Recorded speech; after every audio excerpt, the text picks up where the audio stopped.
So I'm amazed at how time's gone by and the number of amazing talks we have. We do have our updated coffee and conversation schedule in the back through August. So please get a copy of that so you won't miss anything. Bob, next slide. Okay. Yeah, I first of all just would like to thank all of you who have become members of the museum and just who come and visit and stuff. And again, we're very fortunate with various grantees who have helped us along the way, and all of you who have become members, because your membership dues helps us put on both our programs, our exhibits, and everything that we try and do here. So if we're always, if you want to be generous today, our little donation jars are in the back. Next. Just want to highlight our next couple talks here. In fact, our next speaker is sitting right in the back there, Lou.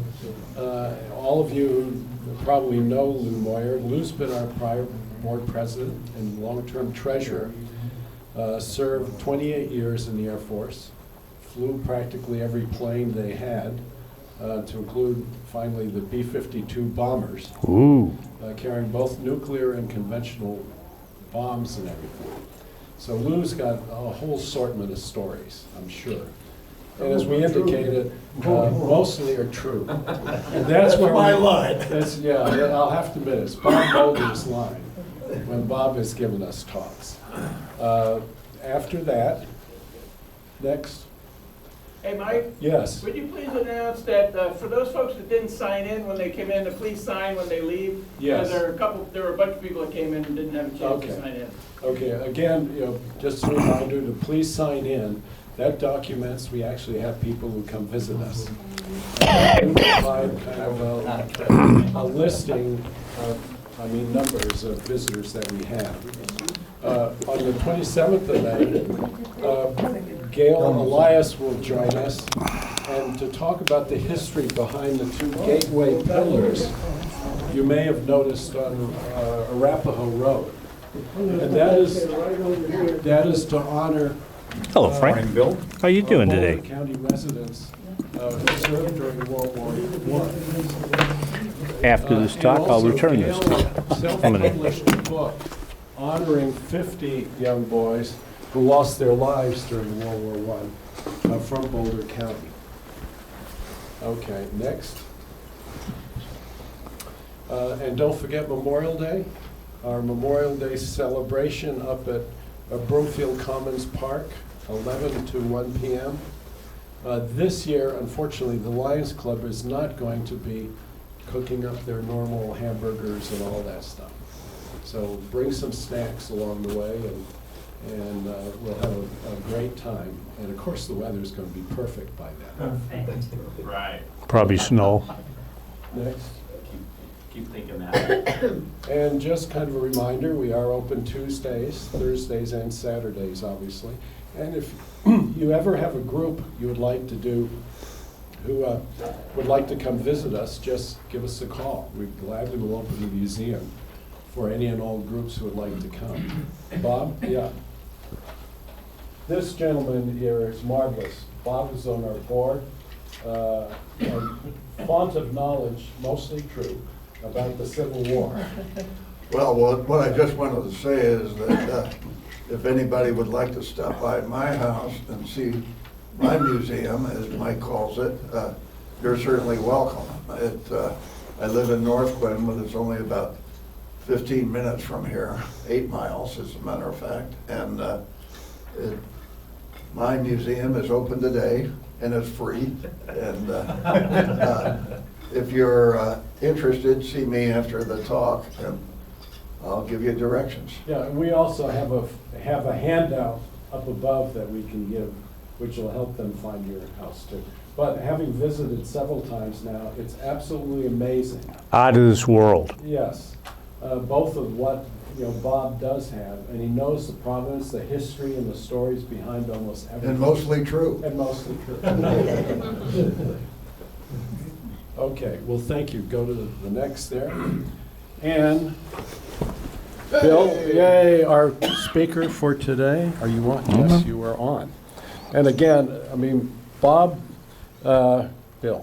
Yeah. Bob, Bill, my Bill, mother Bob, used to Bill, do yeah. it. Bob, Yeah. Bill, But anyway. Joe, wherever you are, Yeah. come over here. Yeah. And John Steinley here too. Both of them formerly headed, he heads the American Military Living History Association, which is a marvelous group of reenactors.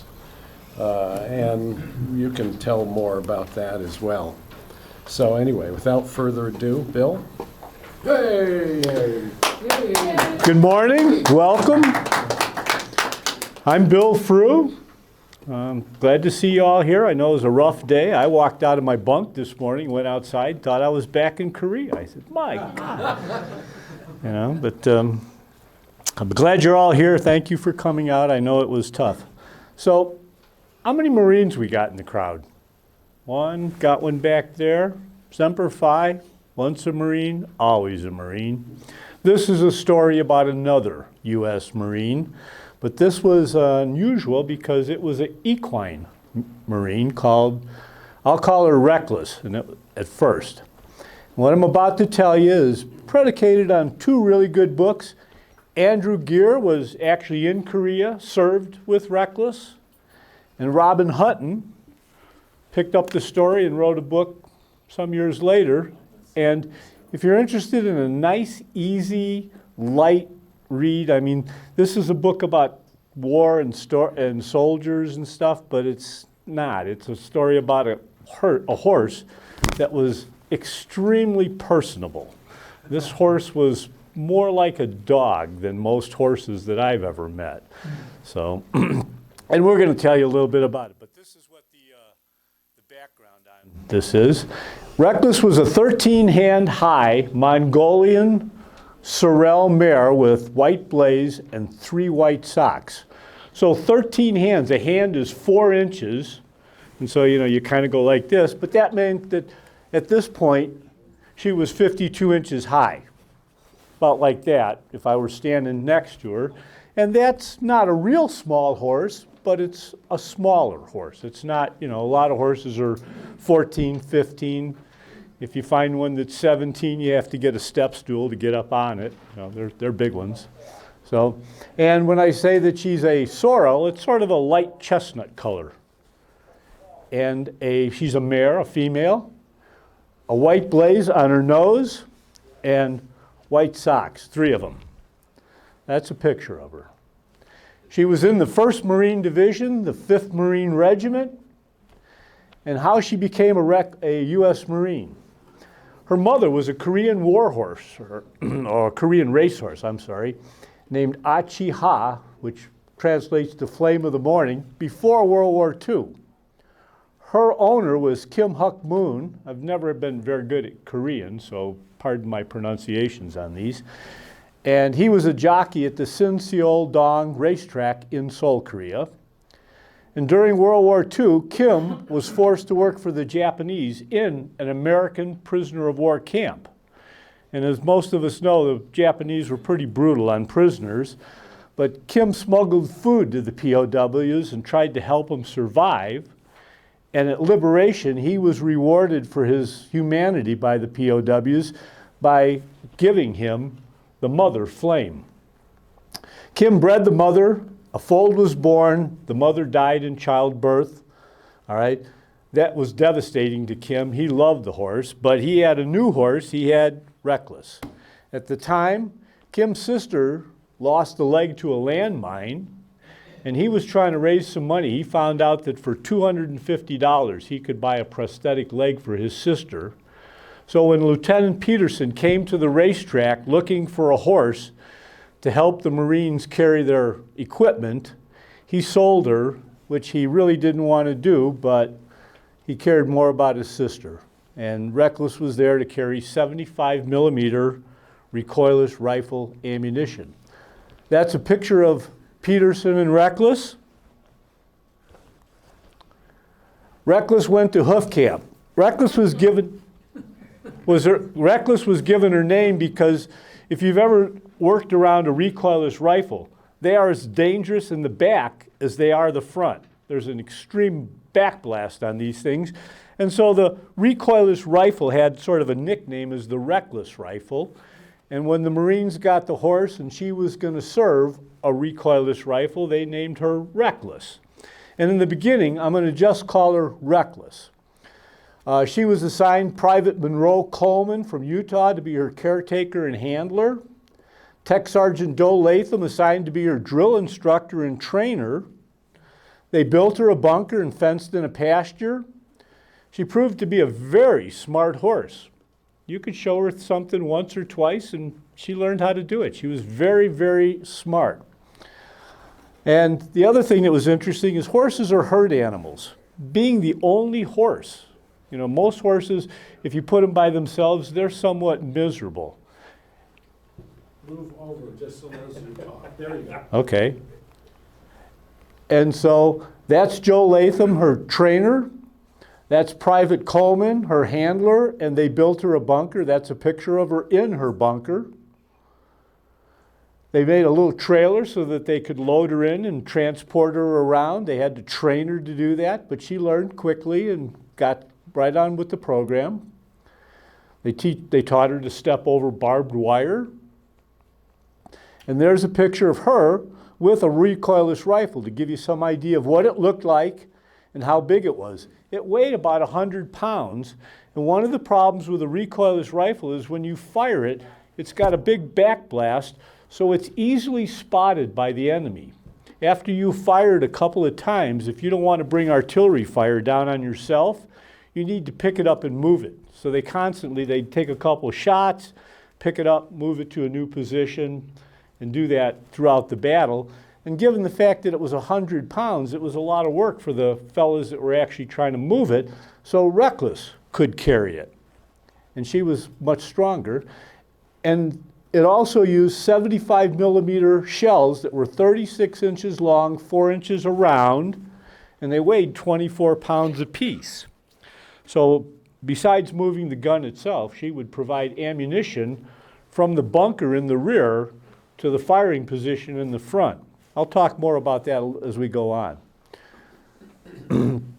Her contribution to the war, as I mentioned, it was easy for the enemy to locate it. It needed to be moved. It weighed over 100 pounds, and her services were indispensable to the Marines. There's a picture of the Marines loading her up. I made up a pack that's maybe not exactly like what she had, but you know, the closest facsimile I could come to it.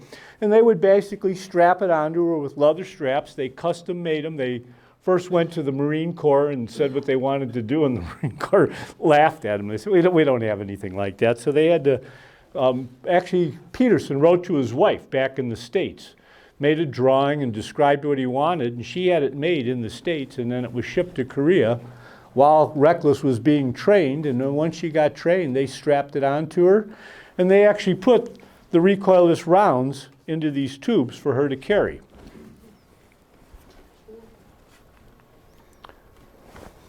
And that's what the firing position would be like. As I mentioned, the back is dangerous, so they had to teach her to stand to the side of this thing.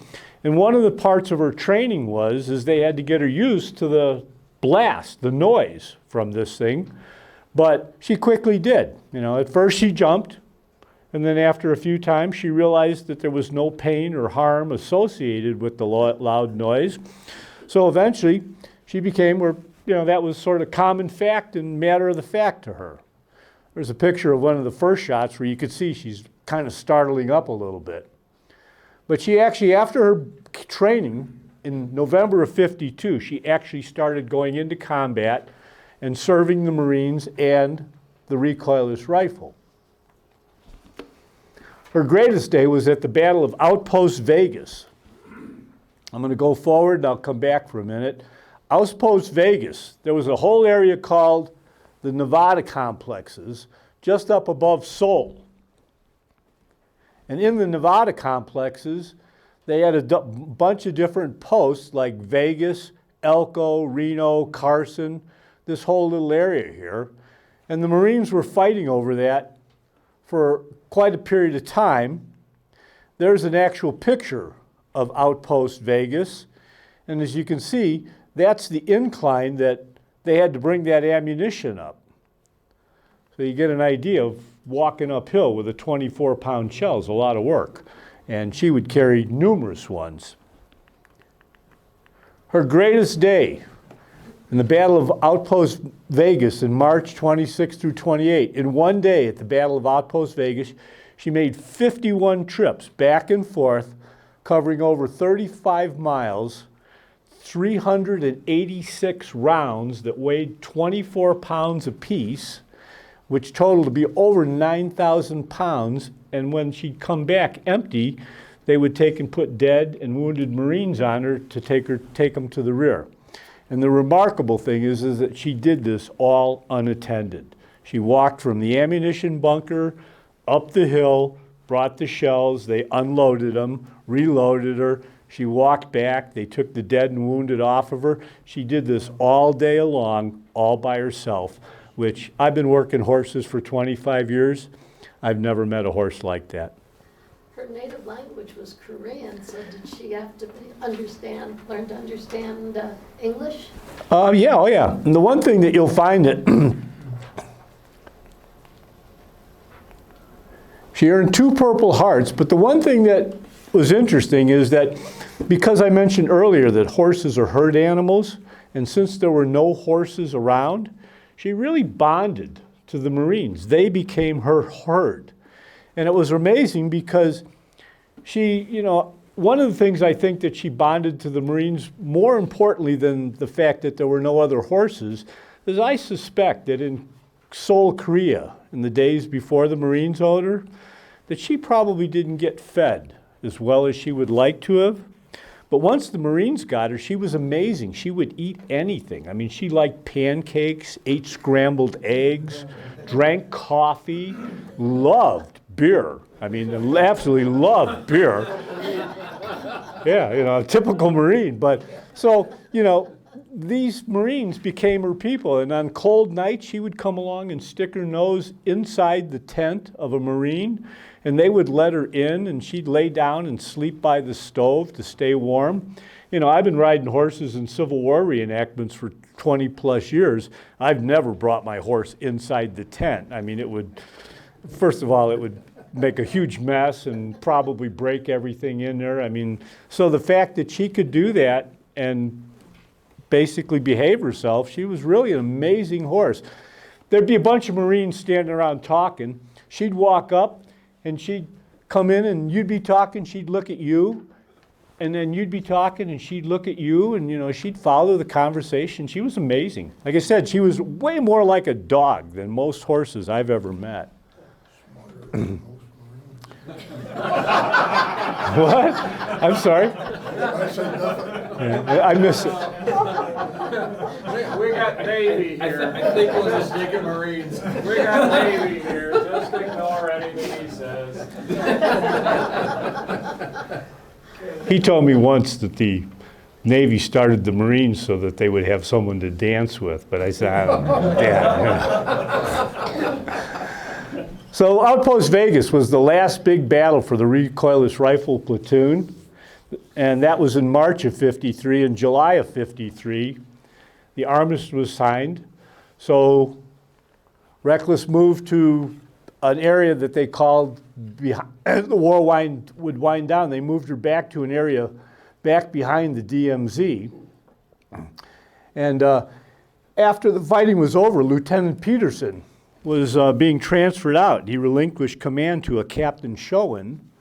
Joe Latham, which was the trainer, had offered to take up a collection and buy Recoilless because Peterson actually owned her. And he didn't really, he took some partial payment, but kind of left Recoilless with the platoon on loan. And he had some attachment to her, so he didn't want to give her up completely. After the Battle of Recoilless, or the Battle of Vegas, Recoilless was promoted to a corporal. So now we're talking about Corporal Recoilless. And the Marines were serious about this. I mean, you know, you'd think, oh yeah, you made a horse a corporal, but you know, you couldn't ride her. You know, she had just as many rights as any other Marine, and she, you know, as a corporal, she demanded a little bit more respect. In May 8th of '53, they actually took Recoilless aboard an LST for an amphibious landing exercise. This was something they were training her for. When they first made the manifest to hand to the Navy, the captain of the ship, you know, kind of looked it over, said, yeah, you know, okay, you know, and signed it off. When they actually showed up with a horse to put on his ship, he goes, wait a minute, you can't put a horse on my ship. You know, he had won an award for having the cleanest ship in the Navy. Well, they showed her the requisition. You signed it, sir. I mean, she's right on there, so he had to accept her, but he didn't have the cleanest ship in the Navy anymore. In June of '53, they took her back to the racetrack where she was originally purchased, and to get some shoeing work done on a farrier. And there she was reunited with her former owner, Kim Huck Moon. He was delighted to see her again. He went up and she remembered him, she nuzzled him. Everybody that was there remembered her and was happy to see her. And Kim took it upon himself to fit her with shoes, and when they picked her up, they said the shoes were perfect. I mean, they would fit her beautifully. So he really cared for the horse and still attended to her. So they moved her back to a place called Camper Semper Fidelis, back behind the DMZ. After the fighting, she spent most of her days stringing communication wires. In '54, she was recognized for her service, promoted to sergeant, and given a beautiful red silk parade blanket trimmed in gold with Corps emblems, eagle, globe, anchor, as you see there on each side. Her decoration, she earned 2 Purple Hearts, Marine Corps Good Conduct Medal, Presidential Unit Citation, and they're in this exact order. That's the Presidential Citation, the Navy Citation, National Defense Service Medal, the Korean Service Medal with 3 stars. I didn't find a picture with one with 3 stars, and the Republic of Korea Presidential Unit Citation. She earned more awards than I ever did. When we finally pulled out of Korea, the US government didn't think that they could justify spending taxpayer money on shipping a horse back to the United States. She had never set foot in the United States, but the Marines felt like she was a Marine and they wanted her to go home with them. You know, we never leave anybody behind, including the horse. So Colonel Gear contacted a fellow from the Pacific Transport Lines named Stan Kopel, who read about Recoilless in the Saturday Evening Post and agreed to bring Recoilless home for free. So the Marines had to get her to Yokohama, Japan on the 12th of October. They took her there on an R4Q aircraft. I was going to ask Lou, maybe he could tell us a little bit more about it. I don't really know what it is. I suspect it's some sort of a transport plane. And then they put her on the ship, the USS Pacific Transport, on the 22nd of October of '54.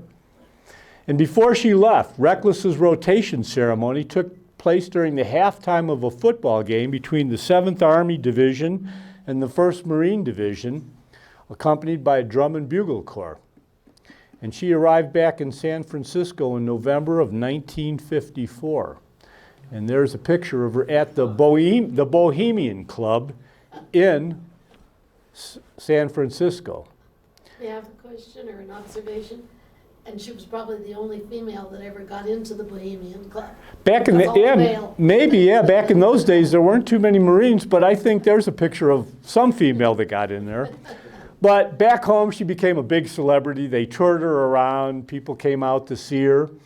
And as you can see in this picture, she still would eat anything and everything. At one time when she was still in Korea, they went on an R&R, and they were camped, bivouacked next to some Australians. And the Australians took a liking to her, and they gave her what was known as a boonie hat. And so the Marines cut the top out so they could actually put it on her and get it over her ears. But they said she never really liked it very much. She'd shake it off and they'd put it back on because they thought it was cute. One morning they came and they found that she ended the dispute by eating the hat. So we're going to settle this once and for all. You're not going to put that hat back on me because I ate it. When she got back to California, she was quarantined for a while at Pendleton's 5-acre ranch in Vista, California. In October of '55, Gear's book was published by E.P. Dutton. In October of '25, Recoilless and Captain Peterson appeared on CBS's Art Linkletter's House Party, another big appearance for her. June 15th, she was promoted to E5 Sergeant. December 22nd, a sad day. Recoilless lost one of her best friends. Andrew Gear dies. But she's eventually promoted to an E6 Staff Sergeant, which was the highest rank that she ever accomplished. As I mentioned, she was a really smart horse. She picked up on stuff and she could read, but never could learn to write. Had a tough time with the pen. If you go to Quantico in Virginia or Pendleton in California, there's a statue of her at each location. The Marines thought that much of her that they built her a statue in 2 locations. Back home, she was put out on the farms. She had 3 foals, Fearless in 1957, Dauntless in 1959, and Chesty, which I suspect was named after Chesty Puller in 1964. None of these horses ever gained the kind of acclaim and fame that Recoilless had, but they all served the Marine Corps. They stayed with the Marines, they were Marines, and they did jobs, but never were promoted to sergeants.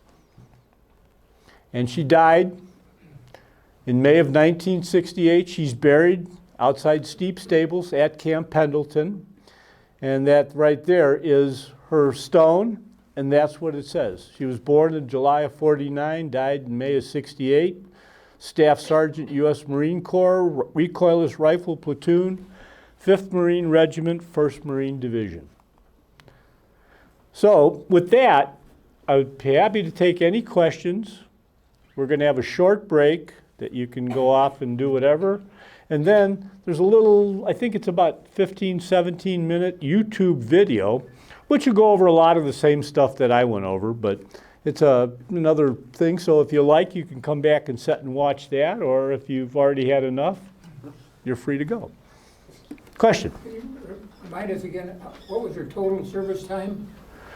She was Active bought. duty time? She was bought in early '52 from the racetrack, and by November she was actually trained well enough to go into combat, and then she served all the way until she died. But her active duty in Korea was till the armistice. Well, even after the armistice, they took her back to that Camp Semper Fidelis behind the DMZ, because we were in occupation there we're still in Korea. They took her under the South Korean area, and until that she actually rotated back home, which was in October of '54, she was still in service. They were using her to string wire, and anytime you had to carry something that you and I didn't want to carry, Recoilless could carry it a lot easier than you and I could. She's a lot stronger. So did they have any problem getting her into the service? I mean, I can imagine that the powers that be at that point say, yeah, that's a good idea. Let's have this force be part of our regiment. That's one of the reasons that I said that Recoilless lost one of her best friends, because Andrew Gear, the Colonel Gear, he was behind the idea enough. Peterson came up with the idea. He was a lieutenant. He didn't have the pull to get where she did, but Gear liked the idea. And somehow going through here, let me go back here. Somehow, I don't know exactly how this happened, but I think we skipped over some slides.